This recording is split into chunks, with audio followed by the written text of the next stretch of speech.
vous êtes comme nous à table. Nous clôturons cette semaine à Vert, Pays de la Fraise, en bonne compagnie, pour déguster la recette proposée et réalisée par Joël Leclerc, qui est à nos côtés aujourd'hui. Alors, avant de se jeter dessus, flashback, on va chez Joël, sa recette. Ce que je vous ai préparé aujourd'hui, c'est un filet de canard bigarade. Ces canards sont des canards du pays. Je vous fais voir. Canard gras, sur lequel je lève la partie la plus grasse. En principe, ça se détache tout seul, ou presque. Alors là,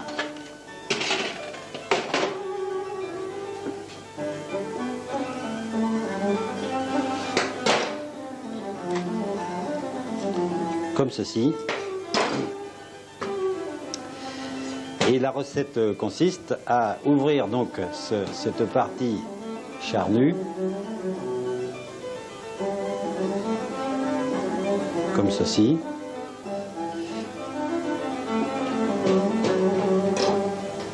D'ailleurs, je les ai préparés un peu au préalable avant, un petit peu, parce que là, ils sont assaisonnés. Et cette partie charnue, assaisonnée au préalable, je la masque avec une farce. Cette farce comprend du veau, pour 8 personnes, 100 grammes, 100 grammes de veau, 100 grammes de porc, environ 200 grammes de champignons, 3 échalotes, 3 branches de persil. Cette farce, je l'ai fait pré-cuite à l'avance, assaisonnée et flambée au cognac. Ça, ce sont des filets de canard qui faisaient 380 grammes. Donc, on peut faire avec des plus petits.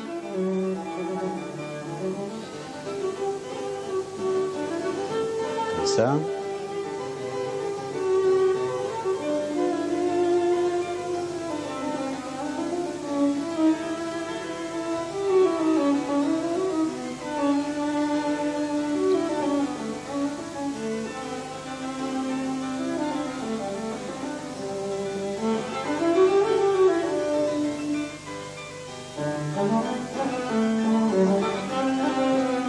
Alors là, je vais les faire cuire dans ce poêlon. Quand mes rôtis, environ 15 minutes, c'est rapide. Il ne faut pas que je les fasse maintenant, peut-être, parce que... oui.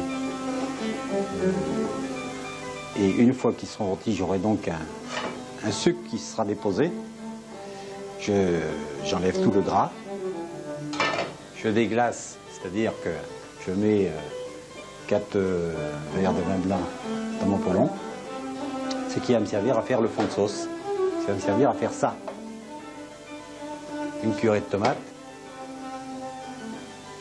je lis au beurre, et je rajoute ces zestes de citron, cette julienne de zestes de citron et d'orange, ce qui donne un goût acidulé. Voilà, on vient de voir la recette donc réalisée par Joël. Alors, l'intitulé exact, c'est bien cela, c'est filet de canard, bigarade, fond d'artichaut princesse, c'est tout un poème déjà. Pourquoi bigarade? Bigarade parce que dans la cuisson, on ajoute en cours de cuisson un jus de citron et un jus d'orange. Et la sauce se complète avec les zestes d'orange et de citron que vous voyez juste sur... Voilà. D'accord. Alors, on peut dire que c'est une recette pas forcément périgourdine à 100%. Non, c'est un compromis entre le Périgord et... Une recette traditionnelle. Traditionnelle, oui. Hein, traditionnelle. Combien de temps de cuisson? Je ne sais pas si on l'a dit ça. 15 minutes. À peu près 15 minutes. Oui, 15 minutes, c'est rapide. Bon, réellement, bon, vous faites partie de la restauration, pour vous c'est facile. Oui. Est-ce que tout le monde peut se lancer dans ce type de recette? Je dirais oui, mais enfin, une recette, c'est dans la tête depuis longtemps, alors ouais. Ça s'acquiert comme tous les métiers, quoi. Donc là, on peut dire que vous avez ajouté des trucs à vous, quoi. Oui, oui, il y a quand même des petites... Des petites choses personnelles. Des petites choses au dernier moment, on ne peut pas dire on va faire comme une recette de pâtisserie, c'est-à-dire tout carré, tout pesé. Ouais. Là, il y a des petits trucs, hop. Qu'est-ce qui est le plus important là dans cette recette-là pour ne pas la rater? Le choix des ingrédients. Oui. Que du frais.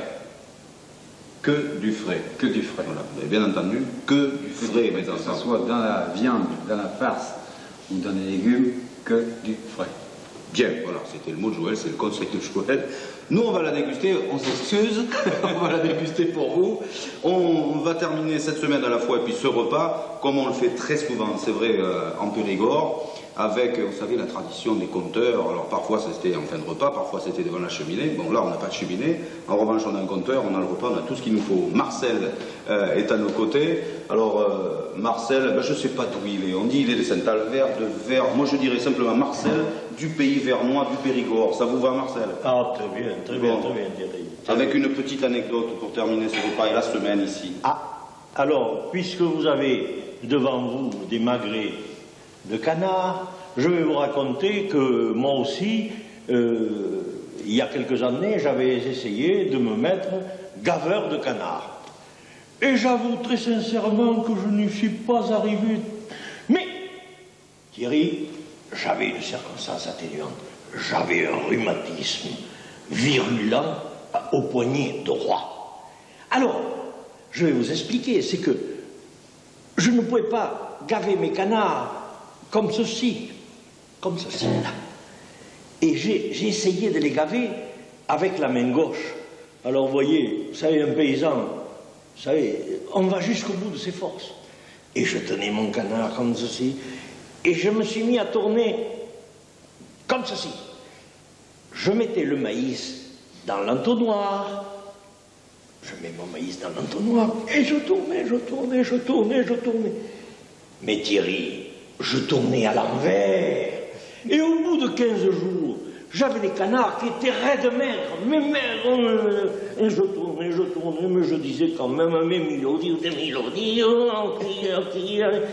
impossible.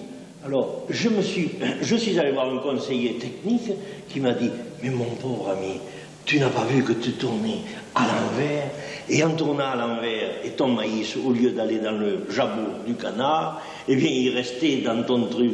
Mais vous savez, Thierry, quelquefois, on ne peut pas tout savoir dans la vie. Hein. C'est ça aussi. Merci, Marcel. Voilà, c'est une façon de clôturer cette semaine fort agréable dans la commune de Vers. On va vous souhaiter bon appétit une nouvelle fois. On va déguster cette recette. On vous souhaite un bon week-end. Et puis on se retrouve lundi prochain dans une autre commune du Périgord. Bonsoir, bye bye.